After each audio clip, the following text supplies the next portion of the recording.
গাছ, ঢাল ভেঙে গিয়ে গ হয়েছে, আর এটা হলো হাড়ি, আর সকালবেলা সূর্য, আর গাছিরা যে কোমরের রশি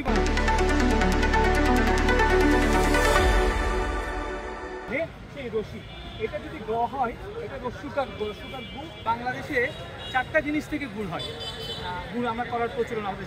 সবচেয়ে প্রধান হলো খেজুর, খুবই সুস্বাদু, এবং এখন এটার মৌসুম শুরু হচ্ছে। এরপরে আমরা আখের গুড় করি, আর তালের রস থেকেও গুড় করার প্রচলন আছে। আর গোল পাতা নামে একটা সুন্দরবনের উদ্ভিদ আছে, সেই গোল পাতাটা দিয়ে ছাউনি করা হয়।